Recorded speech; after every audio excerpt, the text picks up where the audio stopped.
हमारे इस channel प्रकर्ष classes में आप सभी का स्वागत है। इस वीडियो में हम सामाजिक विज्ञान सेकंड ग्रेड अध्यापक भर्ती परीक्षा की लोक प्रशासन से संबंधित कुछ अन्य महत्वपूर्ण बिंदुओं के ऊपर चर्चा करेंगे। पिछले वीडियो में हमने प्रशासन और लोक प्रशासन में क्या अंतर है ये देख लिया था। इस वीडियो में हम सबसे पहले देखेंगे कि प्रशासन, प्रबंध और संगठन में क्या अंतर है। तीन हमारे टर्म्स है, प्रशासन, प्रबंध और संगठन। तो देखिएगा, पहले इनको एक ही माना जाता था, इनमें किसी प्रकार का अंतर नहीं किया जाता था। लेकिन 1923 में एक पुस्तक प्रकाशित हुई, द फिलॉसफी ऑफ मैनेजमेंट, और इस पुस्तक के लेखक थे ओलिवर शेल्डन। इस पुस्तक के प्रकाशन के बाद ये बहस शुरू हुई कि क्या प्रबंध और प्रशासन संगठन में कोई अंतर है अथवा ये एक ही है। तो पहले इनको एक ही माना जाता था। तो आइए देखते हैं इससे संबंधित दो दृष्टिकोण, यानी दो दृष्टिकोण हमें ये बताएंगे। एक दृष्टिकोण तो कहेगा कि दोनों, खास तौर से हम प्रबंध और प्रशासन की बात करेंगे, संगठन एक अलग चीज़ है, पर प्रबंध और प्रशासन को एक ही मानने वाले कौन कौन विद्वान है। तो ये आप याद रखें, ये पूछे जाने लायक प्रश्न है कि प्रबंध और प्रशासन दोनों को एक मानने वाले हैं हेनरी फेयोल और पीटर ड्रकर। इनके अनुसार औद्योगिक क्षेत्र में तो प्रबंध शब्द का प्रयोग किया जाता है, जबकि सार्वजनिक क्षेत्र में या सरकारी क्षेत्र में प्रशासन शब्द का प्रयोग किया जाता है। तथापि दोनों समानार्थी हैं। तो हेनरी फेयोल और पीटर ड्रकर ये दो विद्वान हैं जो दोनों को एक ही मानते हैं।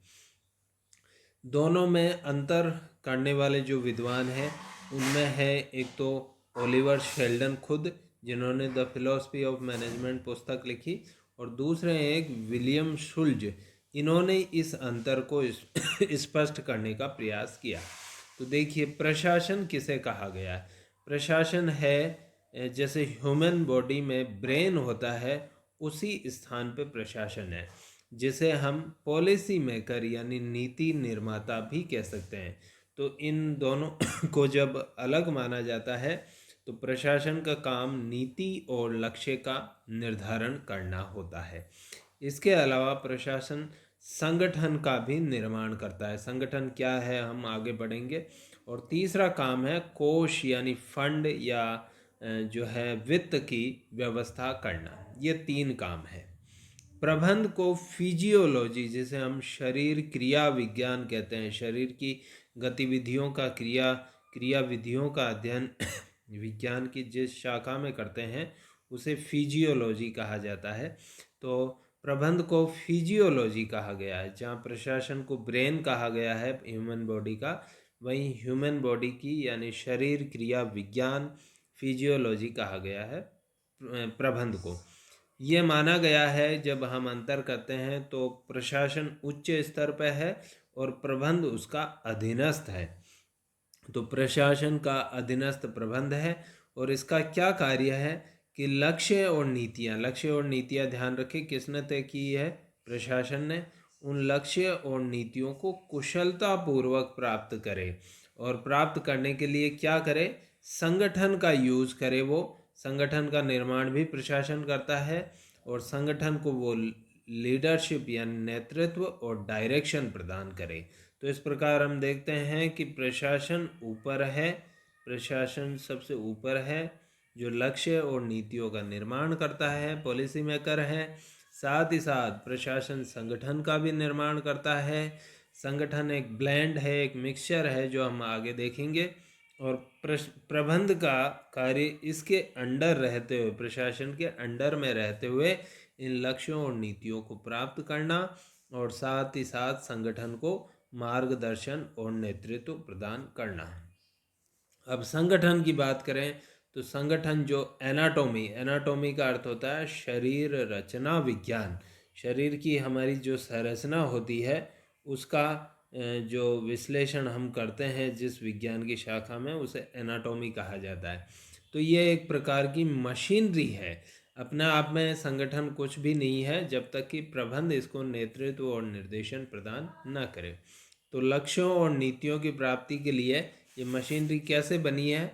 3M को मिला के इस मशीनरी का निर्माण किया गया है, यानी मनुष्य, सामग्री और मशीनरी या यंत्र उपकरण। मनुष्य मैन, मटेरियल एंड मशीनरी का एक प्रभावी ब्लेंड या मिश्रण है, उसको कहा जाता है संगठन। तो 3 चीज़ें मिला दी आपने, सामग्री, श्रम या मनुष्य और यंत्र उपकरण और मशीनें। इनको जब आपने मिलाया तो आपके सामने आ गया संगठन। अब प्रबंध का क्या कार्य है? प्रबंध इस संगठन का उपयोग करता है। किस लिए उपयोग करता है? जो लक्ष्य और नीतियों का निर्धारण किया है प्रशासन ने, उनको प्राप्त करने के लिए। तो इस प्रकार से हम देख सकते हैं कि प्रशासन एक व्यापक शब्द है और प्रबंध और संगठन उसमें समाहित है।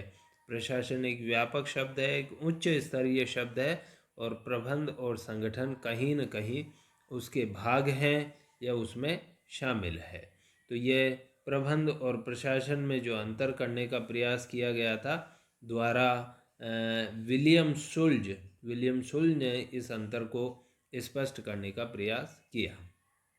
आगे बढ़ते हैं हम, और एक बड़े ही महानतम विद्वानों में से एक हुए हैं फेलिक्स निग्रो ने लोक प्रशासन की एक बहुत व्यापक परिभाषा दी है। इतनी व्यापक परिभाषा दी है कि शायद किसी अन्य विद्वान ने इसकी इतनी व्यापक परिभाषा नहीं दी होगी। लोक प्रशासन की व्यापक परिभाषा देते हुए फेलिक्स निग्रो ने राजनीति व्यवस्था, पॉलिटिकल सिस्टम और सोशल सिस्टम, सामाजिक व्यवस्था को भी कहीं न कहीं लोक प्रशासन में जोड़ दिया। इसलिए किया कि लोक प्रशासन जो होता है वो राजनीतिक व्यवस्था के अंदर के परिवेश में, राजनीतिक परिवेश में काम करता है। साथ ही साथ वो समाज को सेवाएं देता है। समाज के लोग ही समाज से इनपुट प्राप्त करता है। आगे हम एक सिस्टम अप्रोच पढ़ेंगे, व्यवस्था जो है उपागम, उसमें देखेंगे कि लोक प्रशासन समाज से इनपुट प्राप्त करता है और समाज को आउटपुट देता है। समाज से ही ये जो साधन और मनुष्य, अभी हमने देखा संगठन में मनुष्य, सामग्री और यंत्र उपकरण, ये सब समाज से प्राप्त करता है और बदले में समाज को सर्विस देता है। इसलिए सामाजिक व्यवस्था को भी जोड़ दिया। और राजनीतिक परिवेश, राजनेताओं के नियंत्रण में, उनके अंडर में लोक प्रशासन काम करता है, तो उसको भी जोड़ा। तो देखिए किस प्रकार से यह परिभाषा बनती है। परिभाषा में 5 पॉइंट्स है, इनको पॉइंट वाइज हम देख सकते हैं इस परिभाषा को। तो फेलिक्स निग्रो कहते हैं कि यह सार्वजनिक परिवेश में एक सहकारी प्रयास है। पहली चीज़ तो हम प्रशासन की परिभाषा जानते ही हैं कि प्रशासन जो है सामान्य उद्देश्य की प्राप्ति के लिए एक सामूहिक या सहकारी प्रयास होता है। सार्वजनिक परिवेश में होता है, यानी सार्वजनिक परिवेश यानी पब्लिक एनवायरनमेंट, गवर्नमेंट एनवायरनमेंट। तो सरकार का परिवेश उसको चारों तरफ से घेरे रहता है। अगली बात कहते हैं निग्रो कि सरकार की तीनों शाखाएं बोले तो कार्यपालिका, व्यवस्थापिका और न्यायपालिका, और उनके परस्पर संबंधों का समावेश इसमें किया जाता है। यानी लोक प्रशासन का संबंध जो है फेलिक्स निग्रो के अनुसार सरकार की तीनों शाखाओं से है। इसके बाद आगे देखिए, लोक नीति, ये माना जाता है कि साहब नीति निर्माण राजनेताओं का काम है। जैसे गरीबी मिटानी है, बेरोजगारी मिटानी है, देश को जो है आर्थिक रूप से सुदृढ़ करना है, देश को सुरक्षित करना है, इत्यादि इत्यादि जो नीतियां हैं वो तय की जाती है राजनेताओं द्वारा। तो नीति, किसी देश की नीति का निर्धारण राजनेता, या जिसे हम राजनीतिक कार्यपालिका कहते हैं, राजनीतिक कार्यपालिका, वो तय करती है। और प्रशासनिक कार्यपालिका यानी लोक प्रशासन जो होता है वो उन नीतियों को प्राप्त करने या उनको क्रियान्वित या लागू करने का काम करता है। यहाँ फेलिक्स निग्रो थोड़ा आगे बढ़ते हैं और वो कहते हैं कि नहीं, नीति केवल लागू करना ही प्रशासन का काम नहीं है, नीति के निर्माण में भी प्रशासन की महत्वपूर्ण भूमिका है। इसलिए वो राजनीतिक प्रक्रिया का भी भाग है। तो राजनीतिक व्यवस्था से ऐसे जो है जोड़ दिया है फेलिक्स निग्रो ने कि नीति निर्माण में भी महनीय भूमिका निभाता है। आगे हम देखेंगे नीति निर्माण में किस प्रकार लोक प्रशासन, जब हम इसका व्यापक दृष्टिकोण पढ़ेंगे लोक प्रशासन के क्षेत्र का, तो उसमें ये चीज़ वापस आएगी। फिर अब चौथा पॉइंट निग्रो लेते हैं कि समुदाय को सेवा समुदाय को सेवा देता है, और कई निजी संगठन भी समुदाय को सेवाएं देते हैं। खास तौर से हम बात करें एनजीओ की, तो एनजीओ सेवाएं देता है। कई निजी संगठन ऐसे भी हैं, जैसे कि मान लीजिए प्राइवेट आपके बैंक हो गए, प्राइवेट ट्रांसपोर्ट के जो है ट्रांसपोर्ट उपलब्ध कराने वाले फर्में हो गई, है ना, सड़कें बनाने वाली फर्में। एक नया कंसेप्ट आजकल चल रहा है पीपीपी, यानी पब्लिक प्राइवेट पार्टनरशिप। जैसे नेशनल हाईवेज का जो निर्माण हो रहा है, 4 लेन 6 लेन 8 लेन, तो वो पीपीपी मॉडल पे ही हो रहा है। तो कुल मिला के समुदाय को सेवाएं देने, जनता को सेवा देने के क्रम में ये असंख्य निजी संगठनों से जुड़ा रहता है, चाहे उन पे नियंत्रण करे या उनके साथ साझेदारी करे या उनको मार्गदर्शन दे। निजी संगठनों के साथ मिलके लोक प्रशासन जो है समाज को सेवाएं दे रहा है। लेकिन लास्ट में फेलिक्स निग्रो बिल्कुल नहीं भूलते हैं ये बात कहना कि ये निजी प्रशासन नहीं है।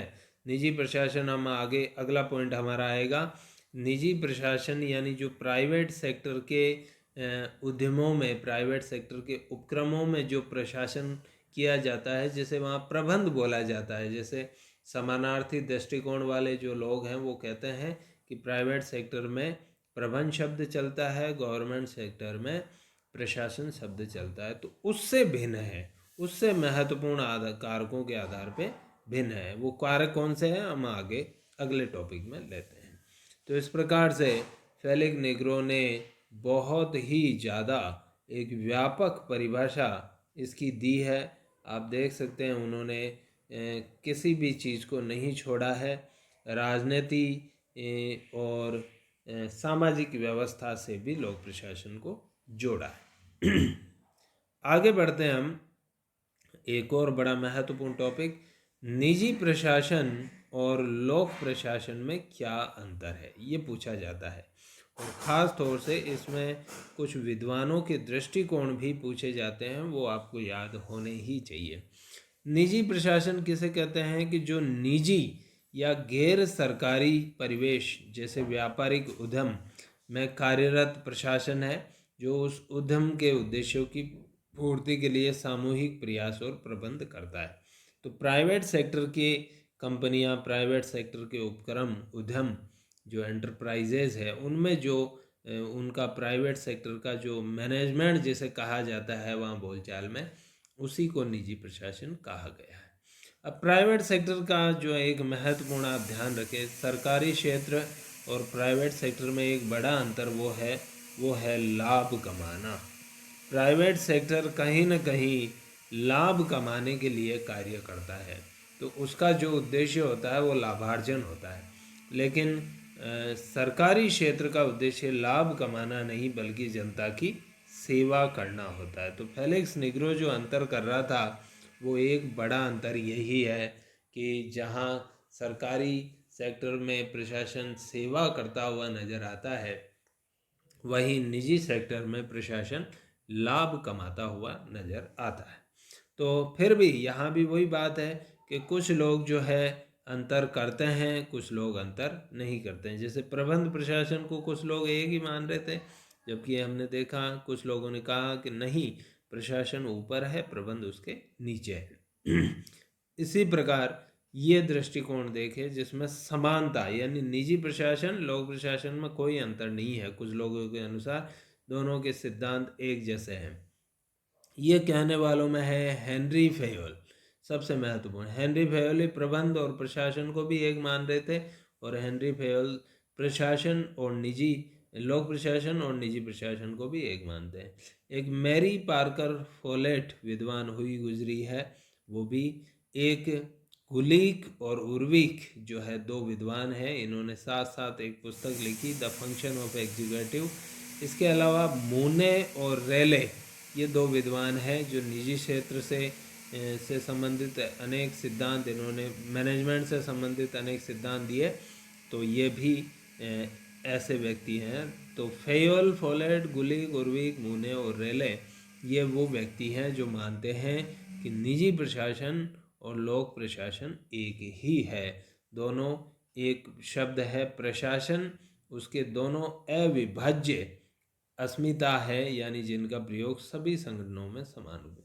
ये कुछ उदाहरण भी देते हैं कि कौन सी ऐसी चीज़ें हैं जो प्राइवेट सेक्टर, किसी प्राइवेट संगठन और किसी गवर्नमेंट संगठन दोनों में इस्तेमाल की जाती है। जैसे दोनों में समान प्रबंधकीय तकनीकों का इस्तेमाल होता है। प्रबंध के जो 5 कार्य हैं, नियोजन, संगठन, निर्देशन, नियंत्रण, ये जो कार्य हैं, समन्वय, इन सब का, इन कार्यों का प्रवेश दोनों जगह, यूज दोनों जगह होता है।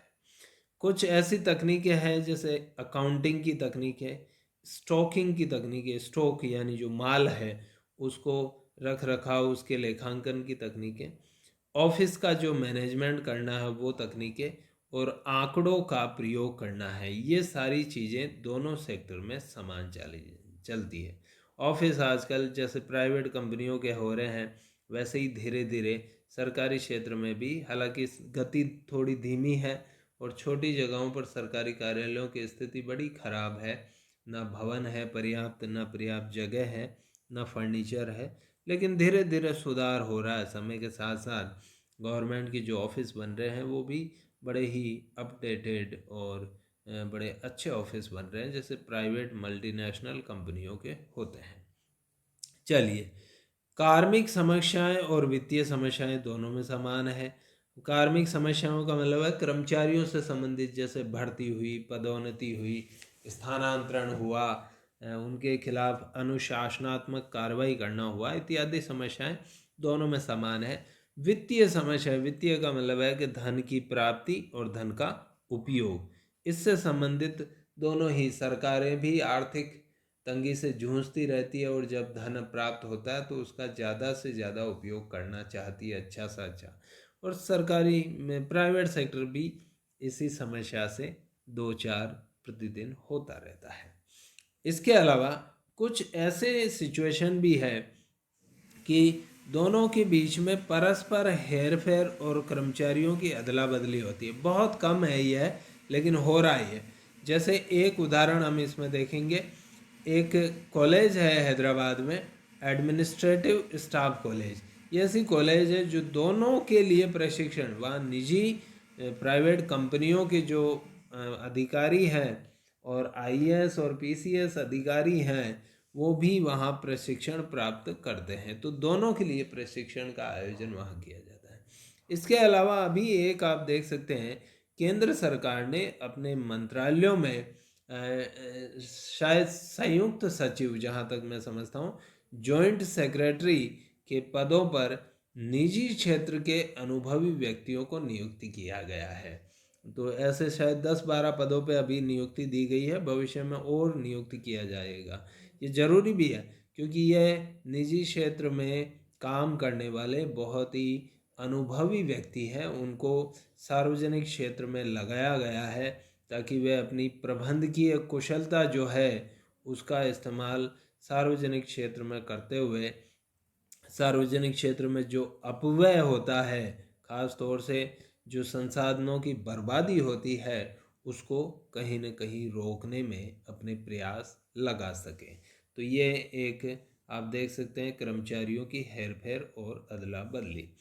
इसके अलावा देखिए, निजी क्षेत्र के विकास के साथ ही निजी क्षेत्र में कमियां है कि साहब व्यक्तिक प्रशासन होता है, एक व्यक्ति का प्रशासन होता है, न कि पद का। लेकिन अब निर्व्यक्तिक प्रशासन, इम्पर्सनल, जिसमें व्यक्ति नहीं बल्कि पद का प्रशासन होता है। जैसे जिला कलेक्टर के पद पे एक्स बैठा है तो एक्स का प्रशासन नहीं है बल्कि जिला कलेक्टर का प्रशासन है। ऐसा ही प्रशासन प्राइवेट सेक्टर में भी लागू होने लग गया है। लोकतांत्रिक नियंत्रण प्राइवेट सेक्टर में लागू होता है। लोकतांत्रिक नियंत्रण का मतलब है जैसे संसद नियंत्रण करती है प्रशासन पर, जवाबदेह ठहराती है, वैसा नियंत्रण। अलोकतांत्रिक नहीं, लोकतांत्रिक। लोकप्रिय अवरोध सिद्धांत भी लागू हो गया। अवरोध सिद्धांत का मतलब होता है चेक एंड बैलेंस, जिसमें क्या होता है कि जैसे मान लीजिए कार्यपालिका, व्यवस्थापिका और न्यायपालिका तीन शासन के अंग हैं, तो एक के कार्यों पर दूसरा नियंत्रण रखे और दूसरे के कार्यों पर तीसरा नियंत्रण रखे। इस प्रकार से परस्पर नियंत्रण रखना यह अवरोध सिद्धांत कहलाता है। तो ये भी सिद्धांत निजी क्षेत्र में कम मात्रा में भी सही, लेकिन धीरे धीरे लागू हो रहा है। दोनों का जो संगठन होता है वो पद सोपान सिद्धांत पे होता है। पद सोपान का क्या अर्थ है कि कार्यालय में निम्नतर पद उच्चतर पद के अंडर रहता है, इसलिए एक पिरामिडाकार रचना संगठन की बनती है, जिसमें ऊपर बॉस होता है, फिर उसके नीचे कर्मचारी कार्य करते हैं, फिर उसके नीचे कुछ और, फिर उसके नीचे कुछ और। तो एक सीडी नुमा संगठन बन जाता है या पद सोपान बन जाता है, जो पिरामिड आकार का बन जाता है। दोनों एक दूसरे की प्रथाओं और स्तरों से प्रभावित होते रह रहे हैं। तो दोनों जो है प्रथाएं, जो जो नए नए चेंजेज आते हैं, नई नई बातें आती है, उसको दोनों एक दूसरे से लेने का या लागू करने का प्रयास कर रहे हैं। खास तौर से जो सरकारी उपक्रम है, जैसे मान लीजिए रेलवे है, रोडवेज जो है निगम है, बिजली कंपनियां हैं, ये एक दूसरे से निजी क्षेत्र से काफ़ी हद तक प्रभावित हो रही है। तो इस प्रकार से हमने इसमें देखा कि जो है ये दोनों सेक्टर में जो प्रशासन है, निजी और सार्वजनिक, वो समान है, उनमें कोई अंतर नहीं है। बहुत सी ऐसी समानताएं हैं जो दोनों में विद्यमान है, और इस वजह से गुलिक, उर्विक, फेयोल, फोलेट और मोने रेले जैसे विद्वान मानते हैं कि किसी प्रकार का इनमें अंतर नहीं है। आगे बढ़ते हैं हम। अब लेते हैं कुछ अंतर, यानी असमानता का दृष्टिकोण। ये देने वाले जो है चार विद्वान बड़े महत्वपूर्ण हैं, आप इनका बिल्कुल नाम याद रखें। एक तो है हर्बर्ट साइमन, एक पॉल एप्पलबी, एक सर जोशिया स्टैम और पीटर ड्रकर। ये चारों ऐसे विद्वान हैं जो इनको अलग अलग मानते हैं, एक नहीं मानते हैं, और चारों ने अपने पॉइंट्स भी दिए हैं। ये पॉइंट खूब पूछे जाते हैं, मिक्सअप हो जाता है, इसका पॉइंट इसमें, इसका पॉइंट इसमें न हो जाए, इसलिए आप इनको अच्छे से याद करें। तो सबसे पहले एप्पलबी के अनुसार समझते हैं कि क्या अंतर है। एप्पलबी कहते हैं साहब, राजनीतिक चरित्र के आधार पर अंतर है। लोक प्रशासन का चरित्र राजनीतिक होता है और निजी प्रशासन में राजनीतिक हस्तक्षेप की कोई संभावना नहीं है। दूसरा, जन उत्तरदायित्व। लोक प्रशासन जनता के प्रति उत्तरदायी होता है, लेकिन राजनीतिक प्रशासन उत्तरदायी नहीं होता है। फिर उद्देश्य, प्रभाव और विचार की दृष्टि से व्यापक है। लोक प्रशासन के उद्देश्य व्यापक होते हैं, संपूर्ण जनता को ध्यान में रखते हुए वो नीतियाँ बनाता है, नियम बनाता है और लागू करता है। प्रभाव ज़्यादा से ज़्यादा लोगों पर पड़ता है लोक प्रशासन का, और लोक प्रशासन का जो विचार है, दृष्टिकोण है, वो पॉजिटिव और सेवा वाला दृष्टिकोण रहता है। तो व्यापकता है हर दृष्टि में। लोक प्रशासन व्यापक है, निजी प्रशासन संकुचित है। लोक प्रशासन जनता के प्रति उत्तरदायी है और निजी प्रशासन जनता के प्रति उत्तरदायी नहीं है। लोक प्रशासन का जो कैरेक्टर है वो पॉलिटिकल होता है। चलिए, अब साइमन के अनुसार अंतर देखते हैं। साइमन ने भी बड़े अच्छे अंतर किए हैं। लोक प्रशासन जो होता है वो नौकरशाही नुमा होता है। नौकरशाही है जिसमें कठोर, आप इतना सा समझे, नौकरशाही की एक विशेषता है कि कठोर नियम और कार्य प्रणाली। नौकरशाही के ऊपर तो यदि मैं पढ़ाने लगूं तो एक बड़ा सा टॉपिक बन जाए। इनफैक्ट मैंने एक वीडियो बना रखा है नौकरशाही के ऊपर, आप मैक्स वेबर नाम से वीडियो आप इसमें देखिएगा और आपको पता चल जाएगा कि नौकरशाही क्या होती है। फिलहाल मैं इतना कहूँगा कि नौकरशाही सरकारी जो है संगठन, सरकारी जो है विभाग और मंत्रालय और कार्यालय, उनकी एक कठोर नियम कार्य प्रणाली प्रक्रिया वाली व्यवस्था है, जिसमें पद सोपान भी होता है, तटस्थता भी होती है, विवेकशीलता भी होती है, सारी चीज़ें होती है। पर नियम जो है वो बड़े कठोर होते हैं, कार्य प्रणाली बहुत रिजिड होती है, लचीली नहीं होती है। जबकि व्यावसायिक प्रशासन, जिसे निजी प्रशासन कहा गया है, वो व्यापार अनुमा है। व्यापार में आप क्या होते हैं, लचीले हो जाते हैं कि ठीक है, ये नहीं, इतना नहीं, इतना ही सही, इतना नहीं, इतना ही सही, आप फ्लेक्सिबल होके काम करते हैं। तो नौकरशाही नुमा का मतलब हो गया कि काफ़ी कठोर है, और व्यापार नुमा का अर्थ हो गया फ्लेक्सिबल है। चलिए, लोक प्रशासन में लाल फीताशाही। लाल फीताशाही का मतलब हो गया कि जो लोक प्रशासन में फाइलें जो होती है, वो एक पैड होती है जिसके ऊपर लाल रंग का फीता ऊपर बंधा होता है, उसमें बंध के जाती है। और जैसे मान लीजिए एक अधिकारी सी से वो फाइल उसके उच्च अधिकारी बी के पास गई और बी की टेबल पे पड़ी रह जाती है, वो लाल फीता खुलता ही नहीं है। तो इसलिए कहा कि टाइम में क्या होता है, डिले होती है। तो लाल फीता शाही कहीं ना कहीं डिले, और डिले के कारण उत्पन्न होने वाले भ्रष्टाचार की निशानी है। जबकि व्यावसायिक प्रशासन या निजी प्रशासन इससे पूरी तरह मुक्त है। तो ये दो अंतर, एक और अंतर है अभी इसका, अगले पेज पर हम उसको भी देखने का प्रयास करते हैं साइमन का। तो हर्बर्ट साइमन का एक अंतर और देखिए, लोक प्रशासन राजनीतिक है जबकि व्यावसायिक प्रशासन गैर राजनीतिक। ये अंतर तो जो है इससे पहले वाले विचारक एपलबी ने भी दिया है, राजनीतिक। तो दोनों का ये एक कॉमन अंतर हो गया। सर जोसिया स्टैम की बात कर लेते हैं। उन्होंने 4 पॉइंट दिए हैं। जनता के प्रति जिम्मेदारी का सिद्धांत पहला, ये बिल्कुल जो उन्होंने एपलबी ने दिया था वही बात ये कह रहे हैं। बाहरी वित्तीय नियंत्रण, ये बड़ी महत्वपूर्ण बात है। वित्तीय नियंत्रण लोक प्रशासन में संसद का होता है। संसद वित्तीय नियंत्रण करती है किस पर, प्रशासन पर, जिसे कार्यपालिका भी कहते हैं। जैसे बजट, बजट संसद पारित करती है, और बजट में आप जब तक संसद बजट पारित न करें आप धन खर्च नहीं कर सकते। तो वित्तीय नियंत्रण, इसी प्रकार सीएजी अंकेक्षण करता है। तो इस प्रकार वित्तीय नियंत्रण जो है वो प्रशासन के अंदर से न होके बाहर से है। जबकि निजी प्रशासन में वही व्यक्ति जो प्रशासन कर रहा है वही वित्त का नियंत्रण भी करता है। फिर सेवा प्रेरणा का सिद्धांत, ये बिल्कुल स्पष्ट है। निजी प्रशासन लाभ के लिए काम करता है, जबकि सार्वजनिक प्रशासन या लोक प्रशासन सेवा के लिए काम करता है। एक और बात, एकरूपता का सिद्धांत। निजी प्रशासन विभेद कर डालता है। जैसे ए को माल बेचा मान लीजिए कम पर, और बी को माल बेचा ज़्यादा पर, कोई कहने वाला नहीं है, करता है, वो करता रहता है।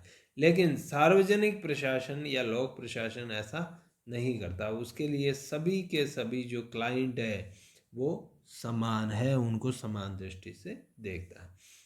पीटर ड्रकर की बात कर लेते हैं। उन्होंने भी कुछ अंतर दिए जल्दी से। एक अंतर तो लगभग वैसा ही है जैसा एपलबी ने दिया, कि उद्देश्य, विस्तार क्षेत्र और सामाजिक योगदान को लेकर अंतर है। ये मैं पहले बता चुका हूँ, एपलबी में वही बात आई है। फिर आइए निष्पादन और परिणाम, और निष्पादन का प्रबंध को लेकर अंतर है। ये एक अलग बात पीटर ड्रकर कह रहे हैं। निष्पादन और परिणाम यानी परफॉर्मेंस और रिजल्ट। आप देख सकते हैं निजी क्षेत्र का परफॉर्मेंस और रिजल्ट हमेशा सार्वजनिक क्षेत्र से अच्छा होता है। आप कहीं देख लीजिए, किसी किसी सेक्टर में जाके देख लीजिए, कुछ एक को अपवादजनक कह सकते हैं कि ठीक है, लेकिन निजी क्षेत्र जो है कम धन में, कम पूंजी में लाभ कमा लेता है, अच्छा संचालन कर लेता है। सरकारी क्षेत्र में ज़्यादा पैसा सरकार लगा डालती है, फिर भी कहीं न कहीं वो घाटे में ही चलते हुए नज़र आ रहे हैं। ज़्यादातर सार्वजनिक उपक्रमों की, चाहे रोडवेज हो, चाहे बिजली कंपनियां हो, घाटे में चल रही है। और फिर कारण क्या है, उस निष्पादन यानी परफॉर्मेंस का मैनेजमेंट ठीक नहीं है। ये देखिएगा, जहां आप प्राइवेट सेक्टर में देखेंगे कि मैनेजमेंट का काम IIM से पढ़े हुए, MBA किए हुए व्यक्तियों के हाथों में प्राइवेट सेक्टर का मैनेजमेंट होता है। वहीं गवर्नमेंट सेक्टर के जो उपक्रम हैं उनमें IAS और PCS अधिकारियों के हाथों में मैनेजमेंट होता है। ये बिजनेस प्रोफेशनल्स होते हैं, मैनेजमेंट प्रोफेशनल्स होते हैं, मैनेजमेंट के खिलाड़ी व्यक्ति होते हैं, इसलिए प्राइवेट सेक्टर मुनाफे में जाता है। ये जो है सामान्य विषय पढ़कर बनते हैं, इनका प्रशिक्षण भी ऐसा नहीं है IAS और PCS का जो मैनेजमेंट ओरिएंटेड हो। हालांकि नवीन NPM एक कंसेप्ट हम आगे देखेंगे आने से गवर्नमेंट सेक्टर भी मैनेजमेंट ओरिएंटेड होने लगा है, लेकिन वो अभी भी केवल जो है बहुत कम सतही स्तर पर ही हो पाया है। अब उदाहरण के रूप में ये आप कह सकते हैं एक हिस्ट्री ऑप्शनल लेके पढ़ा हुआ व्यक्ति एक IAS बनता है और उसको कुछ समय बाद मान लीजिए कि आपके रोडवेज जो निगम है उसका MD बना दिया जाता है। वो जानता ही नहीं है कि रोडवेज का प्रशासन कैसे करना है, प्रबंध कैसे करना है, परिणाम रोडवेज घाटे में। तो ये एक निष्पादन का प्रबंध को लेकर अंतर आपको दिखाई देगा। प्राइवेट सेक्टर में मैनेजमेंट बहुत बढ़िया है, गवर्नमेंट सेक्टर में मैनेजमेंट की हालत बड़ी खस्ता है। चलिए, इसके बाद ये कुछ अंतर इन्होंने विद्वानों ने बताए। अब हम कुछ ऐसे अंतर देखेंगे जो सामान्य अंतर है। सामान्य अंतर इन द सेंस कि इन अंतरों, ये जो विद्वानों ने 4 विद्वानों ने दिए, इन्हीं के बेस के आधार पर कुछ अंतर सामान्य रूप से बनाने की कोशिश की है, तो आप देख सकते हैं। जल्दी से सबसे बड़ा अंतर है निजी प्रशासन का ध्येय और कार्य कुशलता की कसौटी क्या होता है, लाभ होता है, जबकि लोक प्रशासन का ध्येय सामुदायिक हित होता है, जनता का हित है। तो दोनों का ध्येय यानी ऑब्जेक्टिव अलग अलग है। निजी प्रशासन उपन्य उपभोक्ता वस्तुओं की आपूर्ति, निजी प्रशासन जो है मार्केटेबल, मार्केट में जो चीज़ें बिकती है, कंज्यूमर प्रोडक्ट्स, उनकी आपूर्ति करता है। लोक प्रशासन जो जन उपयोगी और अपरिहार्य, जैसे जल, बिजली, सड़क इत्यादि की आपूर्ति लोक प्रशासन करता है, जबकि ये आपके कपड़े, मोबाइल, टीवी, फ्रिज इनकी आपूर्ति करता है निजी प्रशासन। निजी प्रशासन ग्राहकों के साथ भेदभावपूर्ण व्यवहार करता है, अभी मैं पहले बता चुका हूँ। लोक प्रशासन ग्राहकों के साथ एक रूप व्यवहार करता है। निजी प्रशासन में प्रशासन और वित्तीय नियंत्रण में अलगाव नहीं पाया जाता, ये हम देख चुके हैं, जबकि लोक प्रशासन में बाहरी वित्तीय नियंत्रण यानी विधानमंडल या संसद द्वारा पाया जाता है। निजी प्रशासन में जन उत्तरदायित्व का अभाव होता है। लोक प्रशासन अपनी कार्य प्रणाली के लिए विधानमंडल के माध्यम से जनता के प्रति उत्तरदायी होता है, यानी विधानमंडल जो है प्रश्न पूछती है प्रशासन से, सरकार से, और उसको जवाब देना पड़ता है।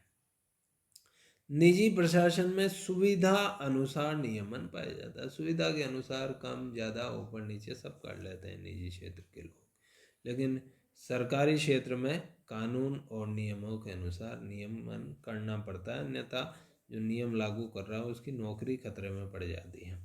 निजी प्रशासन में राजनीतिक परिवेश नहीं होता है, लोक प्रशासन में राजनीतिक परिवेश पाया जाता है। तो इस प्रकार से आप देख सकते हैं कि लोक प्रशासन और निजी प्रशासन में बहुत ही महत्वपूर्ण अंतर हम इस वीडियो के माध्यम से समझ चुके हैं। मैं उम्मीद करता हूँ आपको ये वीडियो अच्छा लगा होगा।